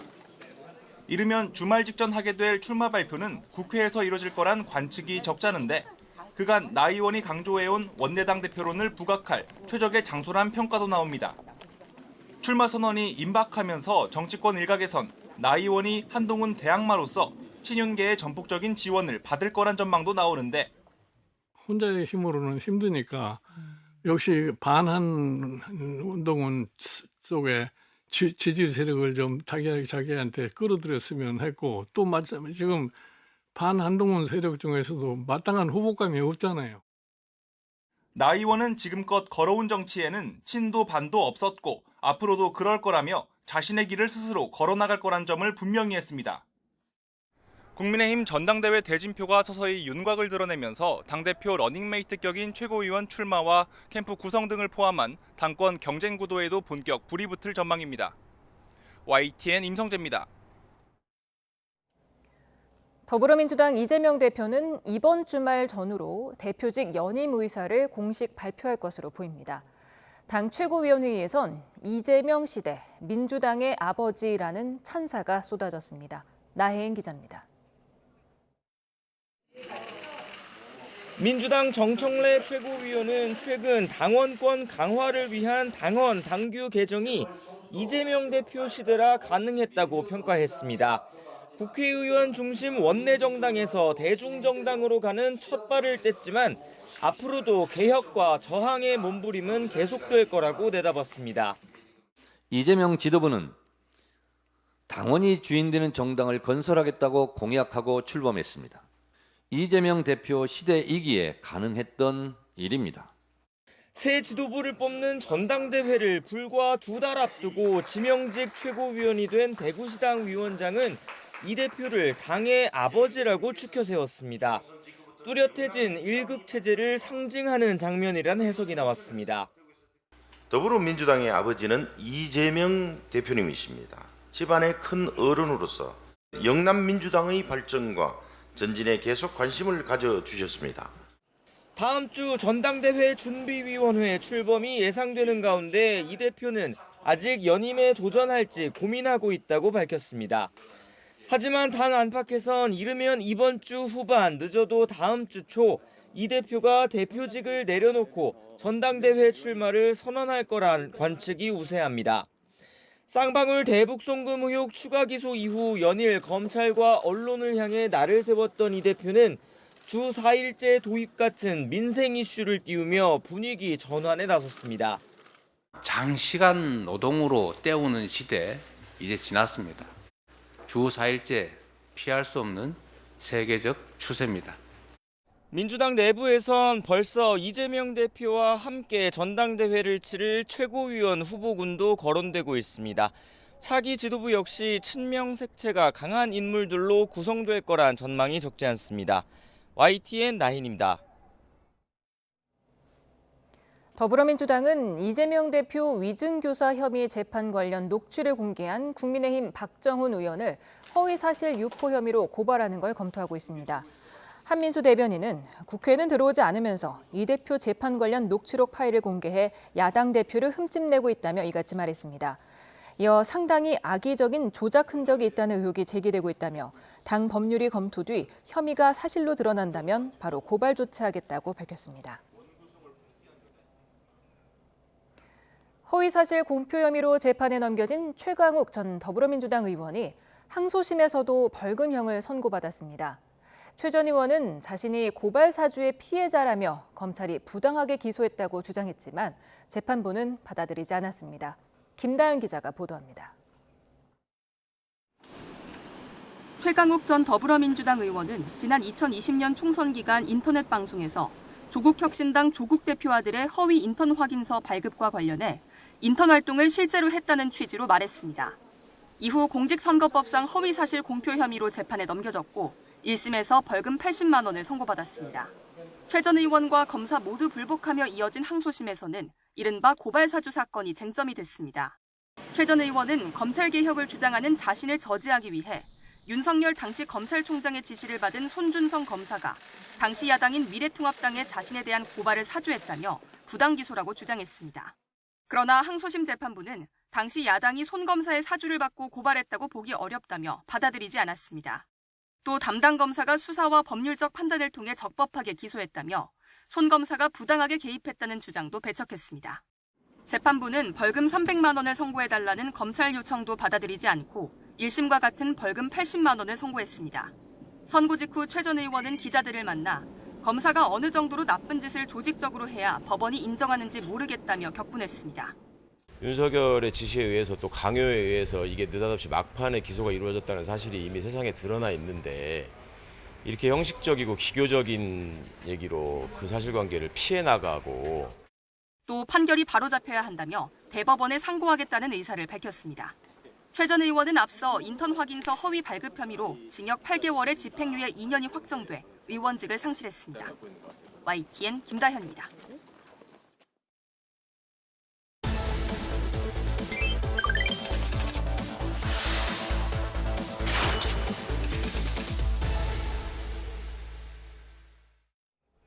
뉴스 플러스 오늘의 경제 픽입니다.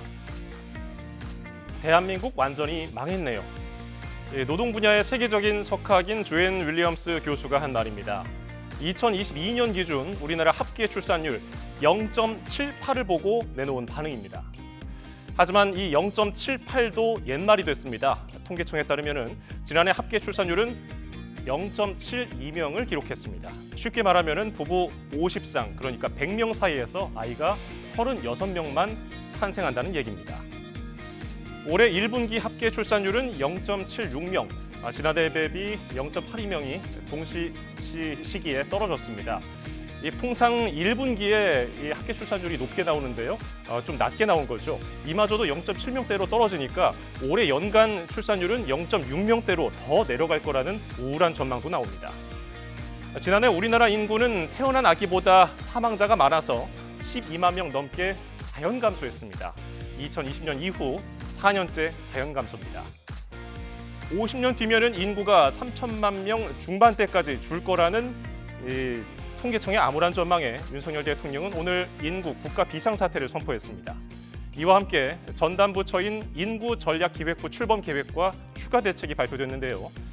혼인 비용 부담을 덜어주기 위해 100만 원 규모의 결혼 특별세액공제가 신설되고 신생아 특례대출을 받을 수 있는 소득 요건이 내년부터 3년간 출산한 가구에 한해서 연 2억 5천만 원으로 확대됩니다. 오인석 기자입니다. 저출산 고령사회위원회는 혼인과 양육에 따른 경제적 부담 완화를 위해 한시적으로라도 대폭 지원하고 소득 기준은 폐지하기로 했습니다. 저출생 대응책의 하나로 결혼을 장려할 수 있는 세제 인센티브 방안이 마련됩니다. 출산이 대부분 혼인 뒤 이뤄진다는 현실을 고려해 결혼 특별세액 공제 도입이 추진됩니다. 공제 금액은 다음 달 발표될 세법 개정안에서 구체화되는데 100만 원 규모가 될 것으로 보입니다. 그간 결혼 관련 세제 인센티브가 전무했던 점을 감안하여 100만 원 규모의 결혼 특별세액 공제를 신설하여 생애 중위별 지원을 좀 더 촘촘하게 보강하고 자녀 양육에 따른 경제적 부담을 덜어주기 위해 자녀 세액 공제 금액은 10만 원씩 확대됩니다. 현재 자녀 2명을 둔 거주자는 35만 원의 세액 공제를 받고 있는데 앞으로는 공제 금액이 55만 원으로 늘어납니다. 자동차 취득세 감면 혜택도 현행 3자녀 이상에서 2자녀 이상 가구로 확대됩니다. 집 걱정을 덜어주기 위해 내년 이후 출산한 가구에 대해 구입과 전세자금 대출의 소득 요건이 한시적으로 3년간 연 2억 5천만 원으로 완화됩니다. 소득 제한을 사실상 폐지해 고소득 맞벌이 부부도 저금리인 신생아 특례 대출을 받을 수 있도록 한 겁니다. 신생아 우선 공급 신설 등을 통해 출산 가구를 대상으로 당초 연간 7만 호에서 12만 호 이상으로 주택 공급을 확대하고 특공에 이미 당첨된 적이 있더라도 신규 출산 가구에 대해서는 한 차례 더 특공 청약 기회가 허용됩니다. 지금은 특공 기회가 생애 단 한 차례만 부여되는데 앞으로는 출산한 가구에 대해 기존 특공 당첨 이력을 없애준다는 의미입니다. YTN 오인석입니다. 직장인이라면 누구나 한 번쯤은 사직을 고민하게 되죠. 한국경영자총협회가 20대에서 40대 정규직 근로자 1,500명을 대상으로 조사를 했더니 70%가 이직을 고려 중이라는 결과가 나왔습니다. 이직을 고려하는 가장 큰 이유, 금전보상 불만족이었습니다. 과도한 업무량 때문이라는 게 2위, 기대보다 낮은 평가 3위, 미래에 대한 불안, 개인적 성장을 위해서가 그 뒤를 이었습니다. 그렇다면 이직은 몇 번이나 할까요? 설문에 응한 이직 유경험자는 평균 2.8회 이직을 했다고 답변했습니다. 3번 이상 이직을 한 사람도 절반에 가까웠는데요. 직장인에게 이직은 어떤 의미냐고 물어봤습니다. 그랬더니 응답자 절반은 연봉 인상 수단이다라고 인식하고 있었습니다. 실제로 이직을 경험한 직장인의 70% 정도는 연봉 인상 목적을 달성했다고 대답했는데요. 하지만 차이가 없거나 오히려 낮아졌다는 직장인도 31%였습니다.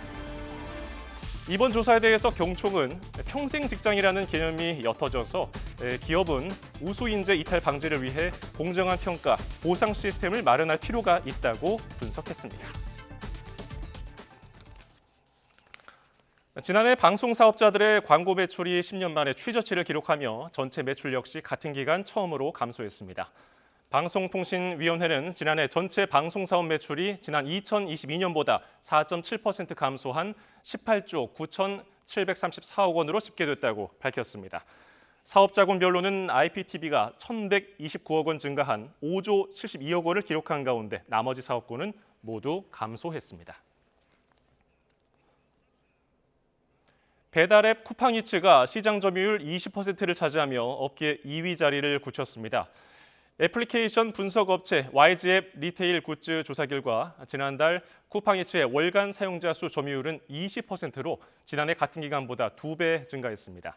쿠팡이츠는 앞서 지난 3월 멤버십 회원을 대상으로 무료 배달 서비스를 시작하며 사용자를 늘려왔습니다.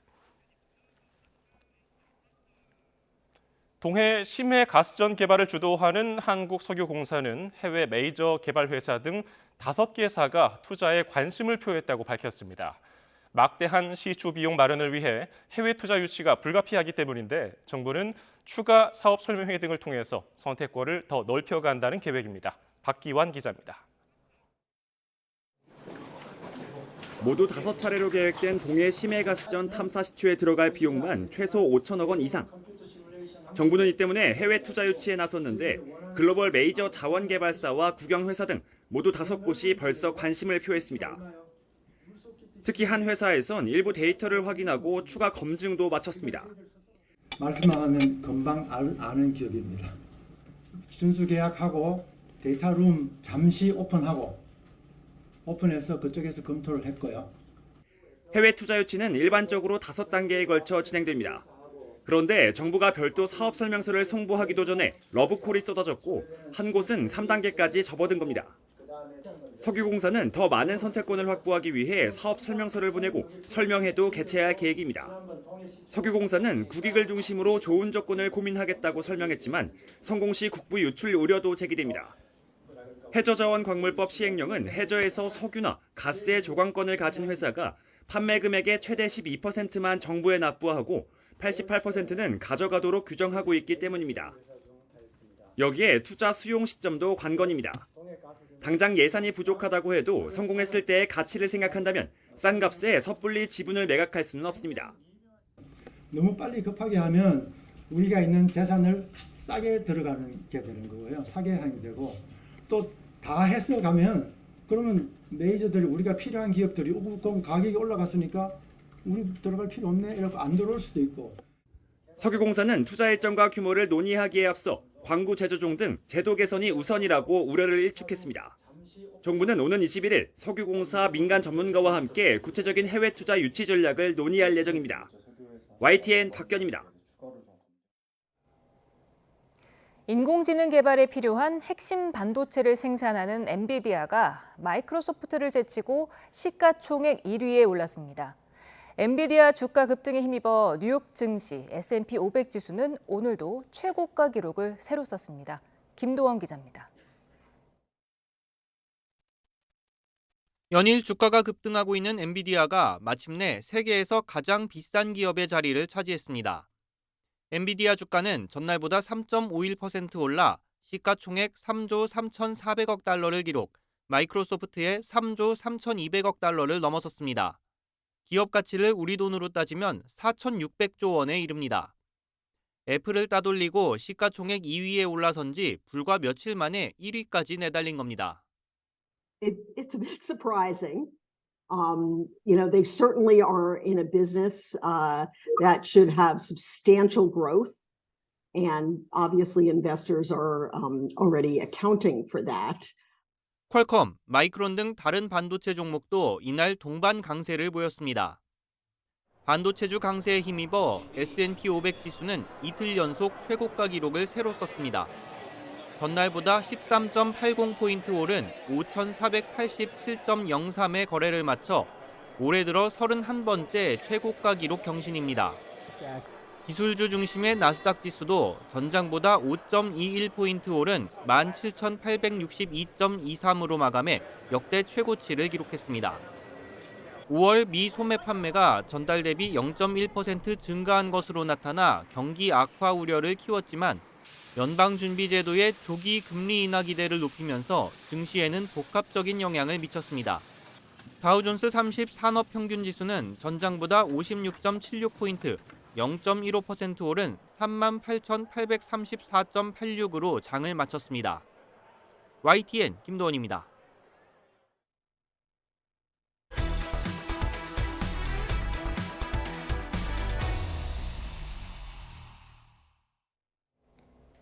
아시아태평양 경제협력회의 APEC 정상회의가 내년에 우리나라에서 열립니다. 제주와 인천, 경주 세 도시가 치열한 유치전을 펼치고 있는데요. 오영훈 제주특별자치도지사 연결해서 관련 얘기 나눠봅니다. 오 지사님 연결돼 계십니까? 네, 안녕하세요. 저희 특별자치도지사 오영훈입니다. 네, 제주는 APEC 정상회의 유치 도전이 두 번째인데요. 이번에는 각오가 남다를 것 같습니다. 네, 우선 2005년 APEC 유치 결정에 한 차례 도전했었고요. 그때는 제주가 유치를 하지 못했지만 또 부산이 유치를 해서 대한민국의 국격을 높이는 일에 도움을 줬다고 생각합니다. 그 이후 20년 동안 저희들은 다시 준비했습니다. 최고의 회의시설, 그리고 최고의 숙박시설, 그리고 저희도가 또 남다르게 준비하고 있는 탄소중립 2035 정책을 전면에 내세우면서 기후위기를 대응하는 선제적인 제주도청의 모습을 새롭게 세계 각국의 정상들에게 어필할 준비를 끝마쳤습니다. 예, 내년은 APEC 정상회의가 열리는 해 아니겠습니까? 제주도가 세계 평화의 섬으로 지정된 지도 20년이 되는 해라고 하는데 설명 좀 해주시죠. 네, 2005년도에 대한민국 정부는 법률에 의거해서 제주특별자치도를 세계 평화의 섬으로 지정했습니다. 그런 이후로 매년 제주포럼, 국제적인 행사, 글로벌 행사를 외교부와 함께 진행해 왔고요. 지난 5월에는 19번째 제주 포럼을 성공적으로 마쳤습니다. 6차례의 정상회의를 직접 유치했고 한 아세안 정상회의를 제주에서 유치해서 성공적으로 진행한 바 있습니다. 19차례의 외교부와 함께한 제주 포럼의 성공적인 개최도 에이펙에 어떤 유치할 수 있는 그런 가장 큰 요인이 되지 않을까 생각합니다. 네, 지금 인천시, 경주시와 치열한 유치전을 펼치고 계시는데요. 이 두 도시와 비교해서 제주의 네. 강점 또는 차별점 있다면 말씀해 주시죠. 우선 인천과 경주도 충분히 에이펙을 개최할 만한 도시라고 생각을 합니다. 그렇지만 제주가 갖고 있는 도시의 매력은 저는 세계적인 특별한 매력을 갖고 있다고 생각합니다. 특히 세계 자연유산 등을 포함한 생물권 보전지역, 세계 지질유산, 세계 유네스코가 인정한 세계의 보물섬이라는 이야기고요. 그리고 전 세계에서 유일한 우리의 문화, 제주 해녀 문화를 갖고 있는 것을 가감없이 보여드릴 수 있는 그런 여건을 갖고 있습니다. 그리고 세계 정상들이 21개국 정상들이 왔을 때 유니크한 제주만의 매력을 특별히 보여드릴 수 있기 때문에 저는 경주와는 다른 그리고 인천과는 다른 그런 제주만의 장점을 충분히 갖고 있다고 생각합니다. 그리고 더 중요한 것은 저희가 5월 1일 날 탄소 중립 목표를 다시 제시를 했는데요. 대한민국 정부는 2050년까지 탄소 중립을 목표로 하고 있지만 제주특별자치도는 15년 앞당겨서 탄소 중립을 실현하겠다는 계획을 발표했습니다. 즉 지속 가능한 세계가 이 제주에서 가능하다는 것을 먼저 보여드리고 그리고 아시아 태평양 국가들과 그리고 아시아 태평양 지역의 도시와 지방정부와 함께 연대와 협력을 통해서 기후위기 문제를 함께 풀어갈 수 있다는 비전을 공유하고 싶습니다. 예, 에이펙 정상회의를 제주가 유치한다면은 중문 관광단지를 에이펙 서클로 지정한다고 들었습니다. 이건 어떤 얘기입니까? 네, 맞습니다.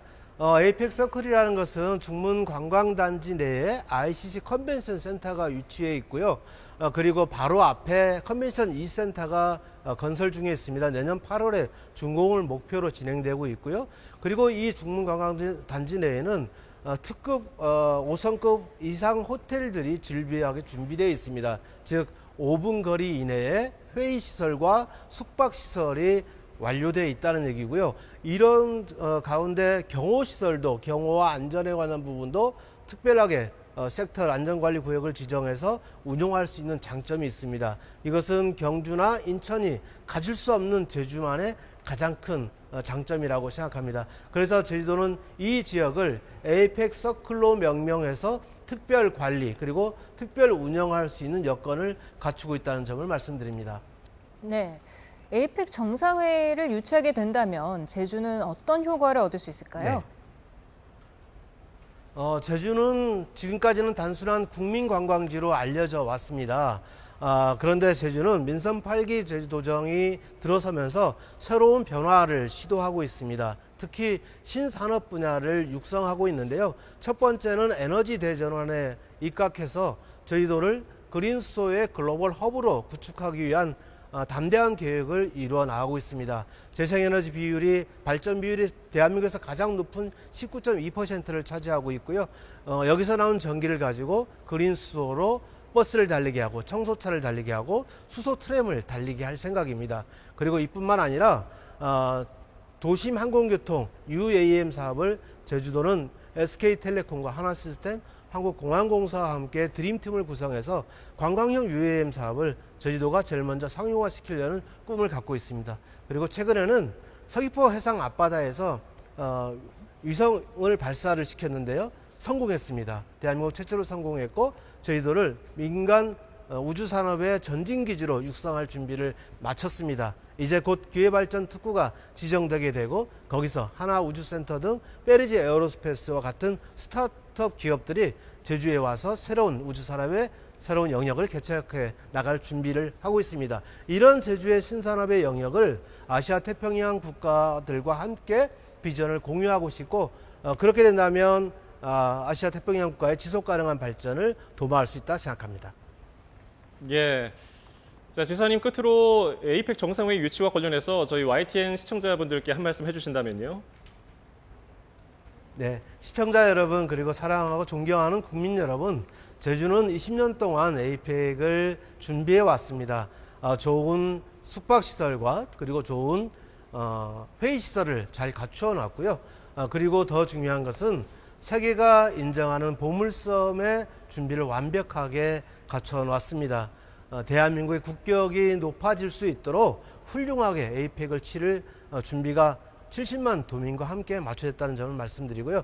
반드시 성공시켜서 대한민국의 국격을 높일 수 있도록 최선을 다하겠습니다. 감사합니다.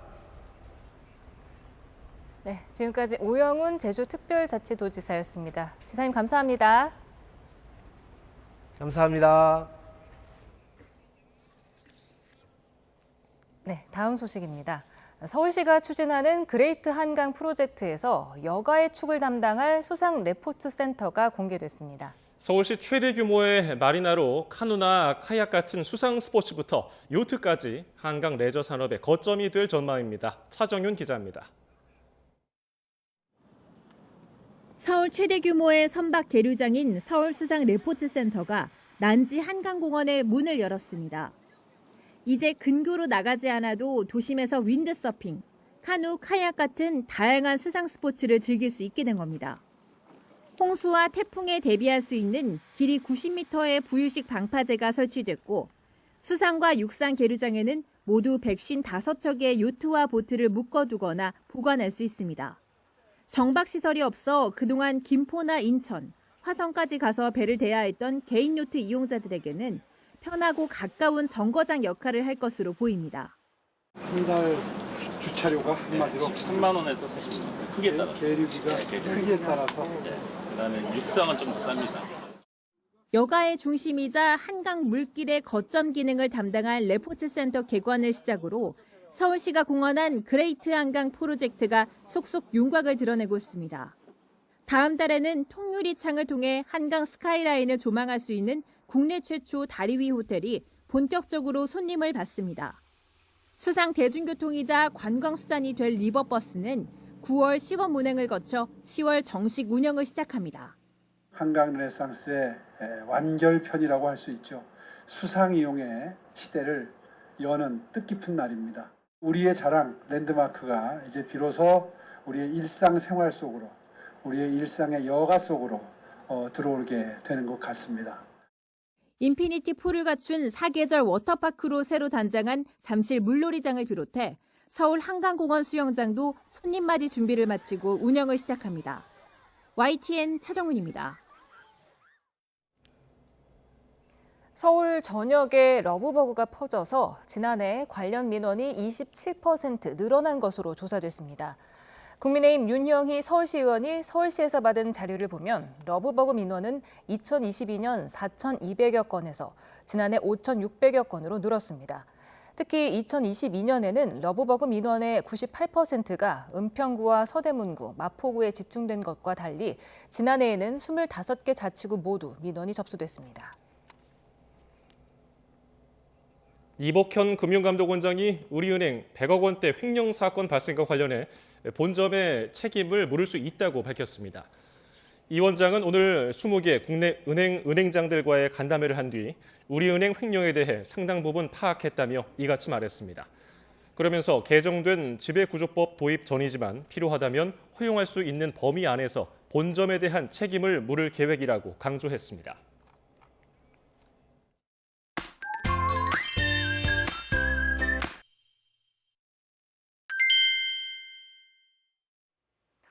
오늘 전국이 뜨겁게 달아올랐습니다. 곳곳에서 역대급 더위를 기록하기도 했는데요. 내일도 더위가 만만치 않죠?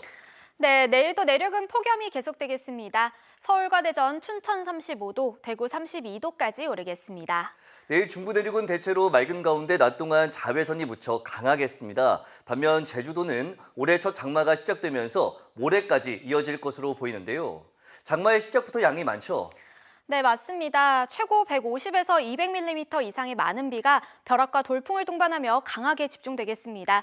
시설물 관리와 안전사고에 각별히 유의하시기 바랍니다. 또 전북 남부와 전남, 경남에는 저기압의 영향으로 밤까지 5에서 20mm의 비가 내리겠습니다. 네, 제주도는 주말에도 장맛비가 내리겠고요. 이때는 장맛비가 남부지방으로도 확대될 전망입니다. 이렇게 장마가 시작되면서 레인부츠를 구매하는 분들도 있을 텐데요. 발볼이 좁은 분들은 정 사이즈로, 약간 넓은 분들은 조금 큰 것을 골라야 편하게 신을 수 있습니다. 네, 그리고 발에 부담을 덜고 부상도 예방하기 위해서는 가볍고 굽이 낮은 것을 선택하는 것이 좋겠고요. 당연히 미끄럼 방지 기능이 있는 것을 선택해야 합니다. 또 신발 안으로 물방울이 조금 튀어도 된다 하시는 분들은 짧은 부츠를 선택해도 되지만 튀는 것이 싫다면 긴 부츠를 선택하는 것이 더 좋겠습니다. 지금까지 날씨 캔버스의 김수연, 원희다였습니다. 오늘 저희가 준비한 뉴스 플러스는 여기까지입니다. 잠시 뒤에는 뉴스퀘어 저녁 8시 뉴스가 방송됩니다. 고맙습니다.